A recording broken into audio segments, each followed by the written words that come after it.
Prologue. People seem nicer these days. Most of them, anyway. It's as though anyone who doesn't see you as a threat or a meal is immediately accepted as a friend. I suppose that's the way it should be. Perhaps it's the way it should have always been. Minus the meal bit. That's something that should never have entered the equation. Oh, but it has. It certainly has. My name is Hemphill Chatsworth. My friends call me Hemp. And pretty much everyone who hasn't given me reason to feel otherwise is my friend these days of zombies. We avoided saying the word for as long as we could, but these are reanimated corpses and deteriorating human beings without pulmonary functions or any other vital signs, who are actively seeking us for a food source. And isn't that the very definition of the once fictional zombie? Of course it is. It works. The one piece of their anatomy that still functions in any way is the brain, and it's making frightening judgments that affect those of us who are still alive in a horrid way. It tells them they are ravenously hungry, and that flesh is the solution to their craving. Human flesh. Our flesh. We've discovered over time there are two types of zombies, as I alluded to, the ones who contracted the disease while living and those who were buried and exposed to an element coming out of what I believe to be the Earth's core. I've come up with a hypothesis through my observations and subsequent testing that a fissure formed in the very nucleus of the planet, and a gaseous element of unknown origin has begun to emit from nearly every surface of the planet. You may ask why I say it's of unknown origin, when I also stated its most likely source is the Earth's core. Because as the planet formed, any number of things could have happened to insert or create this vapor. The fact is, we'll never know. It will remain a mystery to mankind. But we know what we have to do. We all realize what is necessary to put this planet right again, if it's even possible. We have to kill them all. Each and every one of them. And because I've made a well-educated guess as to how many of them there are versus how many of us there are, I can tell you with some level of certainty that there are 10 of them to every one of us. That directly translates to the odds against us in no uncertain terms, and that's why people say 10 to 1 this and 10 to 1 that. 10 to 1 odds suck if you're the 1 side. You're very sure of yourself if you're on the 10 side. Let me interrupt myself for a brief moment to tell you this. Don't dare bet against us, because every time we run into a large group of them, each of us takes down our 10. Whittling away, that's how it's going to have to be done. The odds get better for us with every dead ghoul and digger. I've no idea, nor do Flex, Jem, or Charlie, how well other survivors are doing out there bringing them down. I hope our belief that they're figuring out how to defend against the creatures and how to eradicate them is accurate, because unless they do, the aforementioned ratio of zombies to uninfecteds isn't going to move in our favor very quickly. So, as Flex and Jem did in their chronicles, I'll begin by telling you a bit about me and how I got to where they found me, in that jail cell in Tallahassee. I believe Flex mentioned what I said about heading down from Atlanta to see Kennedy Space Center for the first time, and it's on that trip I became permanently sidetracked. I suppose I'm lucky. I ended up where I did. Had I not, I never would have met my best friends in the world, which means I never would have met my wife. Charlie Sanders was her name before she married me in that little Alabama church. She still cringes at the combination of her name and my last. Charlene Chatsworth reminds one a bit less of the late silent film actor Charlie Chaplin, but that's not her. Charlie has changed me. Not only my outlook on this new, very strange life we're living, but my hope for the future. She's a firecracker with a lit fuse, and I'm the happiest expat you'll ever meet. That woman transformed my heart and made me smile more in the last few months than I had since my first wife died in childbirth with my newborn son. I won't get into that part of my life because it's not relevant. If you're reading this, then you want to know, I believe, what we did and how we survived. How we interacted and how we dealt with this apocalypse.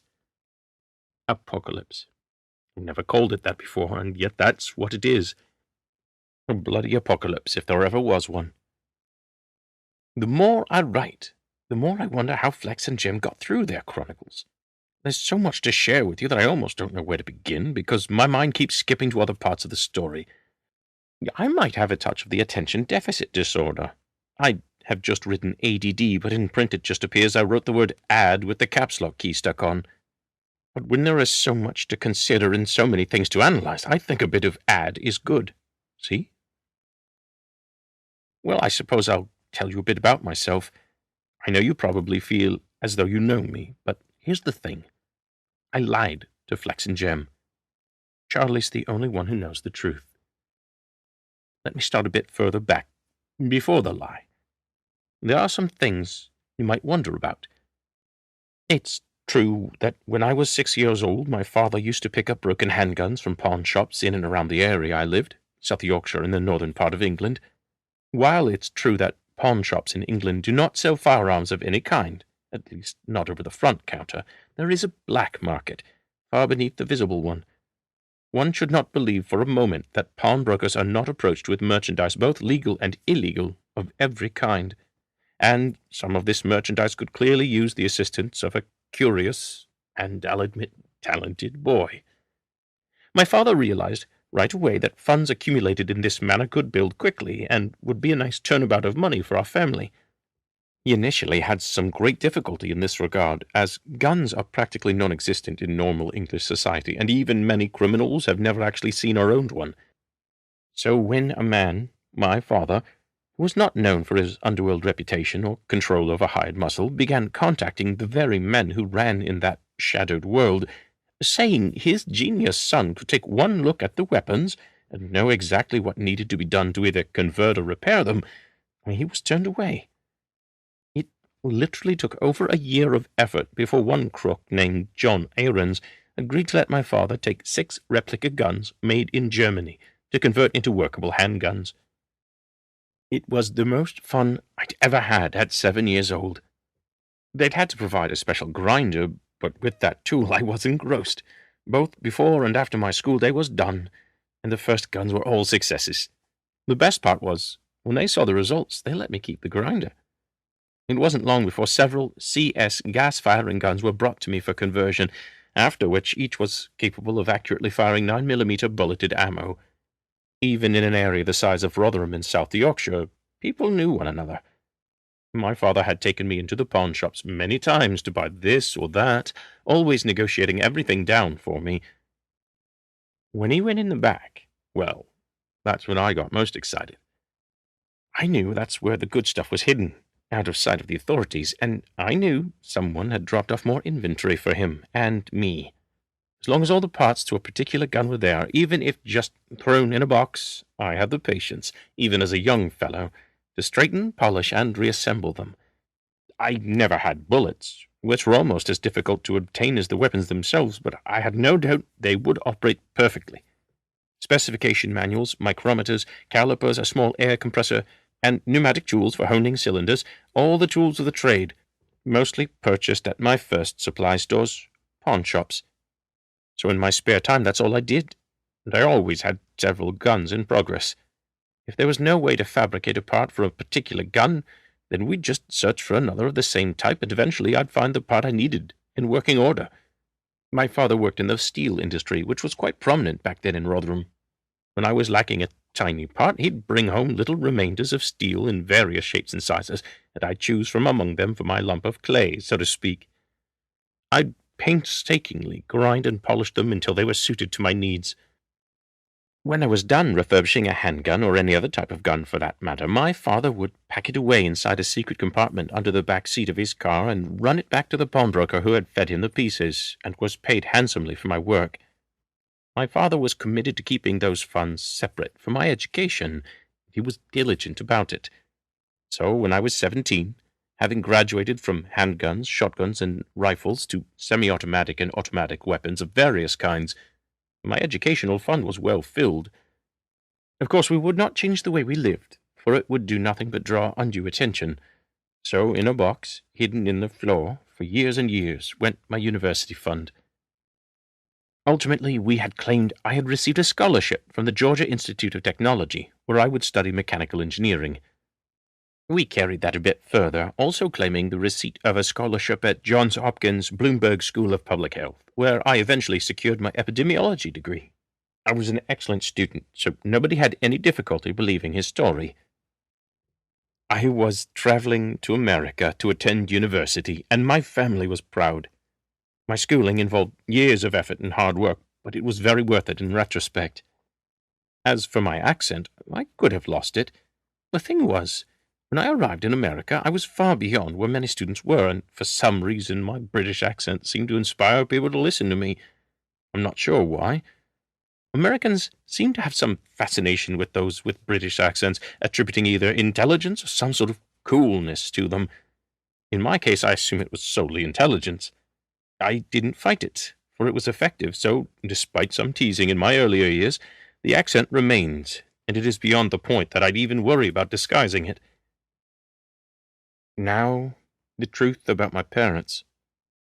It's not a big deal or a revelation, but I wanted to say it. I was speaking on the phone with them the day before I met Flex and Jem. The very morning before, in fact.